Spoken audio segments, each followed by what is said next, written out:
Hello friends, welcome back to my channel. Today we have an exciting video for you. We're going to be making over our utility shed into an office. Since the pandemic, Ian and I have both been working from home, which has created some challenges. We both are on conference calls pretty much all day, and so we've had situations where one of us has had to duck into another room because we're constantly battling it out. We have a utility shed on the property of the house that we purchased, and it's in kind of a scary state, but we look at it and we can see the potential. The old owner actually had it as a man cave office set up already, but it was very basic and bare bones. So we want to make this a space that is exciting to be in and less scary. We knew this utility shed could definitely be the answer to our battle of the conference calls.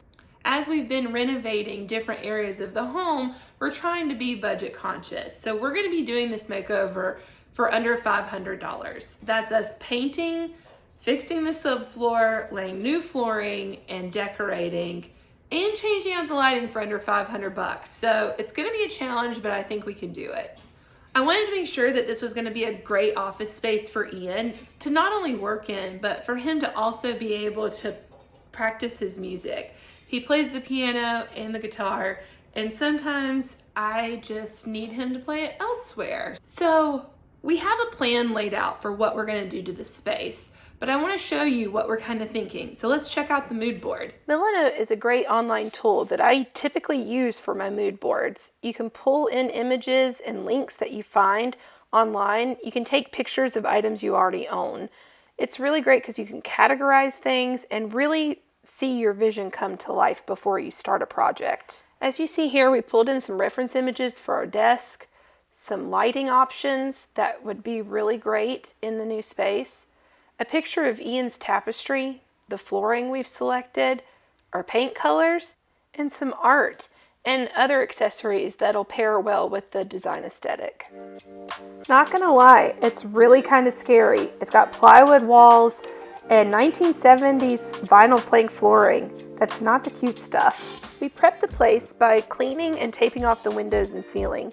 Then we applied 2 coats of Kills primer. This ensured that the plywood would not bleed through on the final paint color. We used Drift of Mist by Sherwin-Williams on the walls. We had a 5-gallon bucket left over from when we painted the house. This helped to keep us on budget. As we were painting, we noticed there was an area of the floor that felt very soft.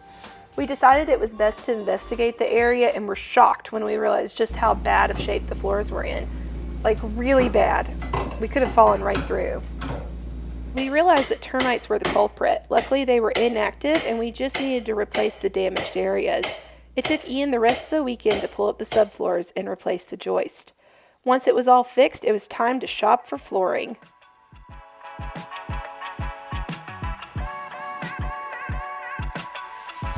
So this one is the one I was looking at doing in the shed. Looks like this guy.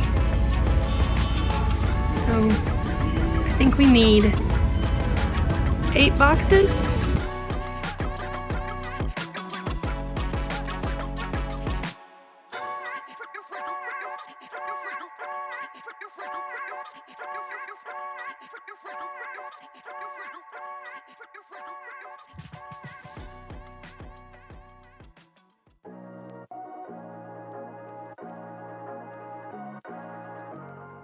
We opted to go with the Armstrong Grand Aspen Gray Peel and Stick flooring at Lowe's. It was $1.09 a square foot and an affordable option with an easy install. It was also highly recommended from my sister. The install was easy. It just takes time and a utility knife. You measure, you cut it, and you peel the backing off, and then you stick it. We've got quite a mess we need to clean up here, but I wanted to show you real life progress of what a DIY in works looks like. So as you can see, we've taken down all of the plastic. We've got the bookcases painted. we put together Ian's little mini fridge. We've got a disaster zone over here.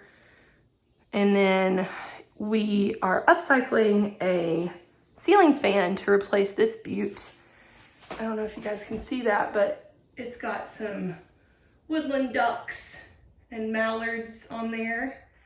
So Ian wanted an updated fan. So we just recently had new lights put into our living room and decided to utilize one of the fans that we have. So you can see here, I've spray painted it black, and we've got the blades here that need to just be undone. And I've got all the pieces and parts that we have spray painted. So this is the type of spray paint that I got, the Krylon Fusion Matte Black. It's stronger adhesion, fast drying, rust protection, and supposedly any surface. So we shall see. Hopefully it works out for us. So we've got all our pieces, parts here. We've got all the flooring installed. Ian got a new chop saw to install all of the trim, the quarter round. We have to install the quarter round to just make it really nice.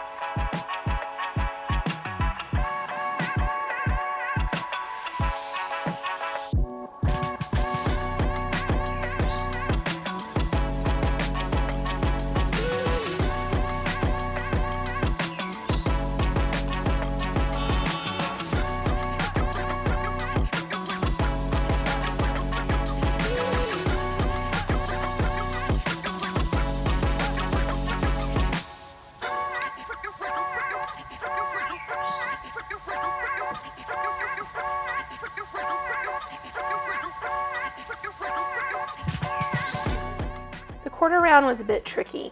Well, at least for me. The 45-degree angles and how they fit together just was hard for my brain to compute. Thank God Ian was here to help. So we have to cut that into 45, but it needs to go this way, right? No, it needs to go this way. Yeah. And then this needs to go the opposite way. Yeah.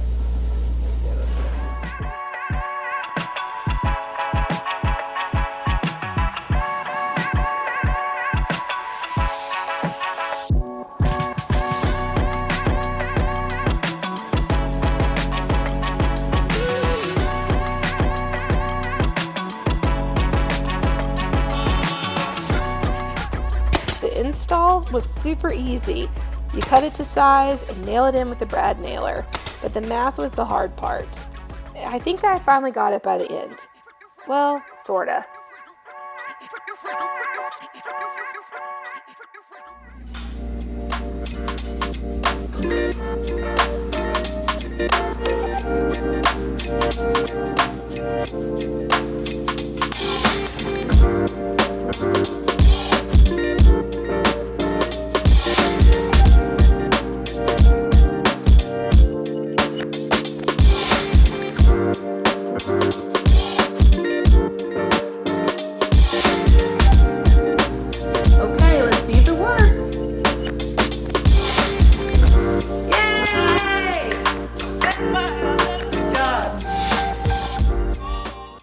Almost ready for the beautiful stuff, all the fun decor pieces, but there was one last eyesore that we needed to tackle before we could. The desk. It was okay, but really plain, so I decided to cover it in this warm wood tone contact paper that I got off of Amazon. I'll link it below. This stuff was super easy to work with. I've never used contact paper before, so I did learn a few things. 1, your surface needs to be extra smooth. Any bumps or knots will show through the paper. If I was going to do this again, I totally would have sanded down the tabletop before starting.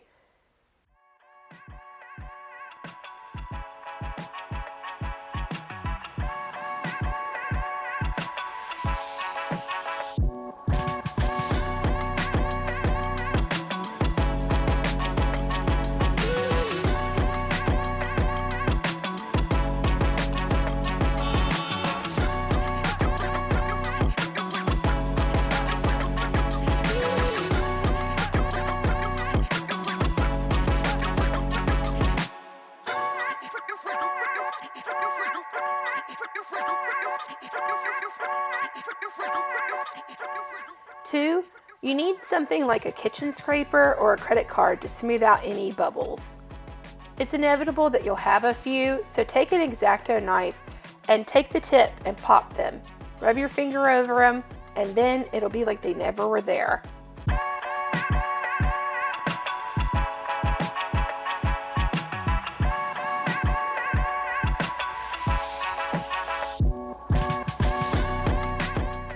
I wanted this to look like a real wood tabletop, so I made sure the contact paper went over the edge. The paper itself doesn't love making a 90-degree angle and tends to pop up. You can fix this by taking a hairdryer and heating it up. This will make the adhesive on the back become extra tacky and will keep it from popping up in the future once your project is completed.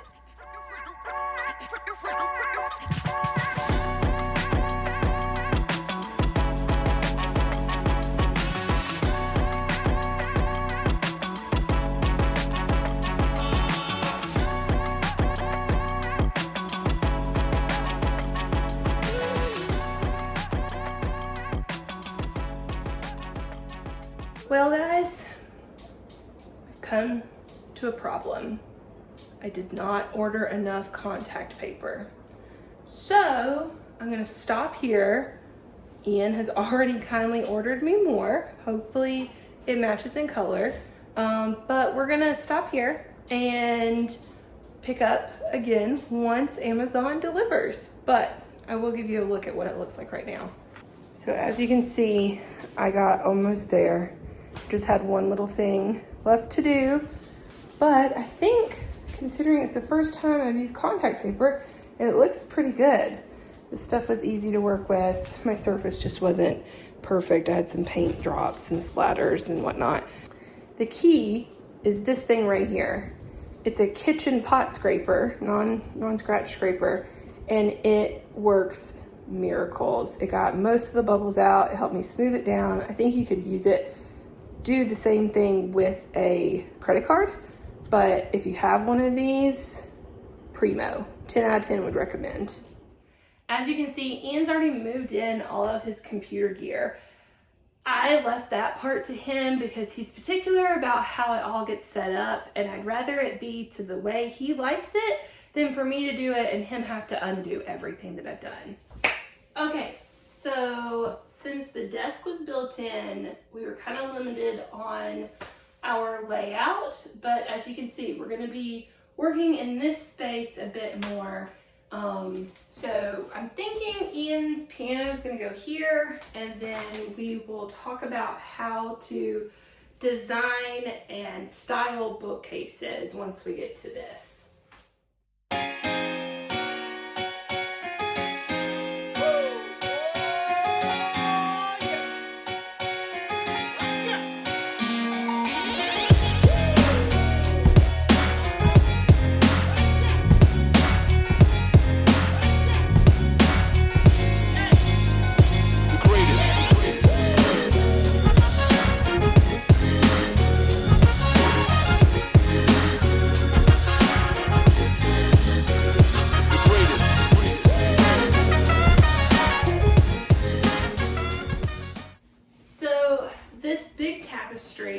Ian actually designed and wove it back when we were in college. So he is so excited to finally have it hanging up again. We don't really have the wall space in the new house, so I thought this was the perfect homage.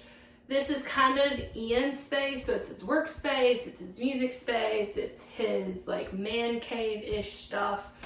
So we built this frame a couple of years ago. It probably needs a little TLC, not gonna lie, but this means a lot to him.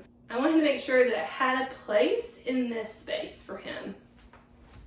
So here are all my treasures I found. So you can see I've got some faux plants because I don't think real ones are gonna live out here. I found amazing books at the 21 yard sale, which tune in next week because that video will be live next Saturday. And you can see all of my family and all of the treasures we found. And also another thing to note is that even though this was a utility shed, it still needs to function as a utility shed.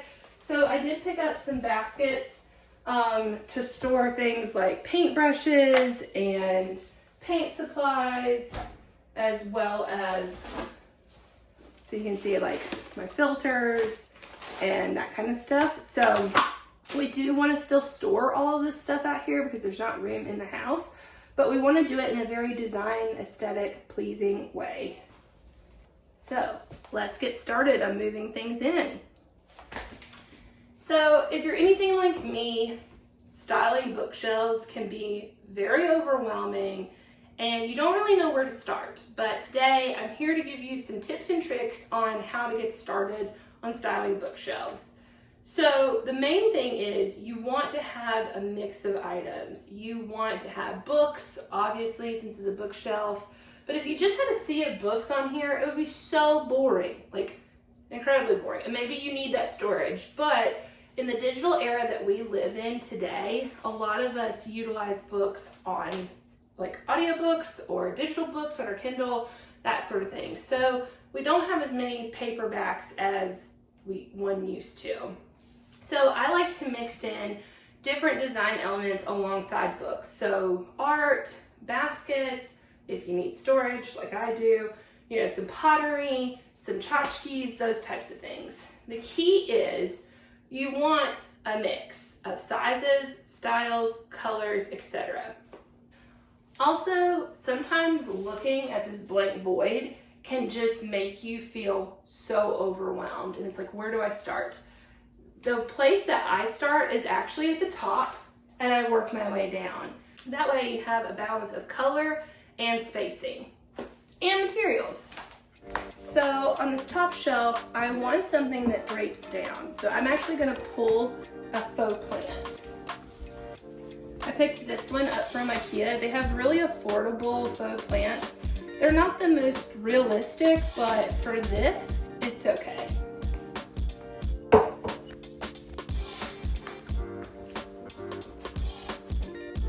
I picked up this basket at Goodwill for like $2 and it holds all of our paint supplies. This is stuff we don't access every single day, so it's okay that it's on the very top shelf. It's also in that rich, warm undertone, so it pairs back to the desk and the light fixture. I don't want to put a woven basket directly under another woven basket. That will just look too much like the same. So you want to kind of cascade your items so that your eye flows down. And that's in color, texture, and item type.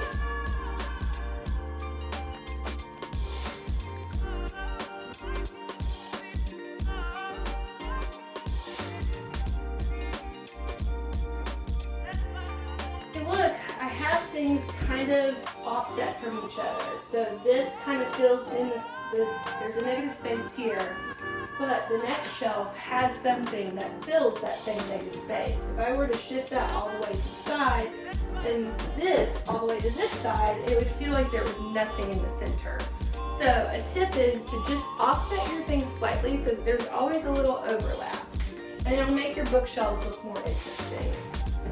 So if you look at this shelf, there's a variety of item types as well as textures and color. We've got our wood tone here, as well as a print that has some green. We've got a faux greenery here and white to help pop from the back. This little basket brings in a woven element, and this brings in some of that same seagrass that you see in the weave of the basket.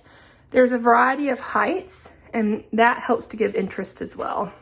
So as you can see, we haven't really put any books on the bookshelf yet, but they're coming, I promise. This shelf is going to be an entire shelf of just books.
How do you think it turned out? I mean, considering we did it under $500 and ourselves, I think we did pretty okay. What did you love? What would you have done differently? Now listen, I know Ian's chair looks a little rough. I asked him if he wanted a new one and he loves that one so much, so I might try to DIY it so it doesn't look quite so bad. But you know, here it is. Which of the styling shelf tips did you already do? Which do you think is the most helpful? Let me know what you thought. Thanks so much guys for tuning in today. Make sure you come back next Saturday for a new video. I upload every Saturday. Next week's video, we're headed to North Carolina. We're gonna go on the East Coast's longest yard sale. It runs 2 states. You will not want to miss it. We found a lot of treasures for this makeover and many more to come. I'm so excited to share it with you guys. If you liked this video and want to see more like it, click the subscribe button down below, give it a thumbs up, and turn on the bell for notifications so you don't miss out. I'll see you guys next week. Bye!